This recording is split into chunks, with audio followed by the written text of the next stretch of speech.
Mon impudicité a failli me couper la vie. Mon impudicité a failli en finir complètement avec ma vie.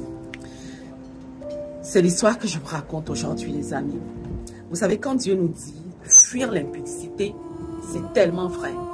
C'est une parole sûre et certaine, en fait. Quand Dieu nous dit aussi dans sa parole que le salaire du péché, c'est la mort. Ouais, j'ai failli y passer. Premier amour de ma vie. On est tout de suite tombé amoureux, amour fou, voilà, comme on l'appelle dans la jeunesse, coup de foudre et tout. Et on a vécu une autre histoire en cachette. Comment le faire? On se connaît comment le faire lorsqu'on était jeune. Jusqu'au jour où mon père apprend mon histoire amoureuse que je suis en train de vivre avec ce jeune homme. Et mon papa n'a pas du tout été d'accord. Pour mon papa, je devais finir mes études, devenir une grande femme dans la société avant de m'engager dans tout ce qui est relations sexuelles. Et quand je vous dis ça, je me rappelle de la parole de Dieu qui nous dit de ne pas réveiller l'amour avant l'heure. C'est tellement vrai. Alors mon papa a tout fait pour en finir avec la relation. En fait, il a convoqué le jeune homme, il a même convoqué ses parents, il a menacé le jeune homme. Ah, c'était chaud, c'était tellement chaud. Il a fait signer même des décharges qui interdisaient ce jeune homme-là de s'approcher encore de moi, de 100 périmètres de moi. Ah, mon papa était fort. Et vous savez là où cela m'a conduit, cette relation hors mariage. L'impudicité, c'est quoi? C'est toute relation qui est hors mariage. Ça n'est pas marié, mais vous entretenez des relations amoureuses, des relations amoureuses même déjà, c'est l'impudicité.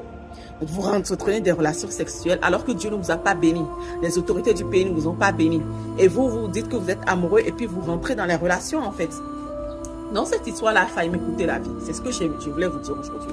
Alors après cette séparation, je suis tout de suite tombée dans la dépression. Pour moi, ma vie devait s'arrêter. Parce que notre relation s'est arrêtée. Ben, ma vie aussi s'est arrêtée. Je n'avais plus, voilà, j'ai déprimé. Ma vie était finie, quoi, les gars. Bon, je suis allée prendre un médicament, un comprimé de médicament qui est un médicament très réputé, je ne dirais pas le nom ici, en Afrique. Parce que j'ai grandi en Afrique. J'ai pris au moins une 50aine de comprimés et je me dis, bon, ok, c'est fini, je souffre trop dans la vie. Je vais en finir, comme ça je vais en finir aussi avec mes souffrances. Et après avoir pris le comprimé, je me suis endormie. Et voilà, moi je m'attendais à me dire quoi, bon, basta quoi, je me réveille plus et puis toute l'histoire est finie. C'est là où ce péché-là m'a conduit. Quand Dieu nous dit de ne point réveiller l'amour avant l'heure. Quand Dieu nous dit de fuir l'impudicité, c'est-à-dire quand tu vois l'impudicité, une relation sexuelle hors mariage, quelqu'un qui vient te proposer, alors que vous n'avez pas célébré un mariage, vous n'avez rien fait devant Dieu, devant les autorités. Dieu nous dit, dès que tu vois ça là, fuis, fuis, fuis, fuis, fuis, fuis mon ami. C'est là où moi ça m'a amené à Moto-Ja. Vous voyez? Nul n'a été la grâce de Dieu. Moi, je dis, si je vis aujourd'hui là, je suis une personne ressuscitée. Ah! Hey, je suis une personne ressuscitée. Je ne suis pas ordinaire. Je suis une personne extraordinaire. Je suis une personne extraordinaire. Si je vis aujourd'hui, c'est Dieu qui m'a gardé le souffle de vie. Je dis, si je suis encore vivante aujourd'hui, je suis une miraculée. Le médicament que j'ai bu là, après les analyses et tout, je devais dire en fait. Ça devait en finir avec moi. Mais Dieu, dans sa miséricorde, je dis dans sa miséricorde, m'a préservé de la mort.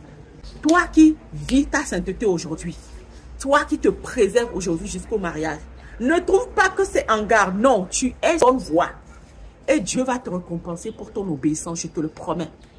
Lorsque Dieu m'a relevé après cette mésaventure, c'est là où j'ai commencé vraiment à m'accrocher à Dieu et à commencer vraiment à vivre dans la sainteté, à vivre une vie d'obéissance devant Dieu, devant la face de Dieu. Et je vous promets que Dieu a récompensé mon obéissance. Si je partage cela, c'est pour que cela ne soit pas ton histoire. Peut-être que Dieu ne fera pas cette grâce qu'il a pu faire à moi. Peut-être qu'une personne peut en passer par là et finir avec sa vie. Donc, soyons encouragés les frères, soyons encouragés les sœurs. Tout ce que Dieu nous demande de faire, c'est pour notre propre bien et c'est pour nous préserver surtout de la mort. surtout de tout esprit méchant qui va passer par notre désobéissance pour en finir avec nous. Voilà, donc soyez encouragés. Toute personne qui se préserve et qui vit sa vie de sainteté aujourd'hui, ce n'est rien de hangar. Nous sommes sur la bonne voie.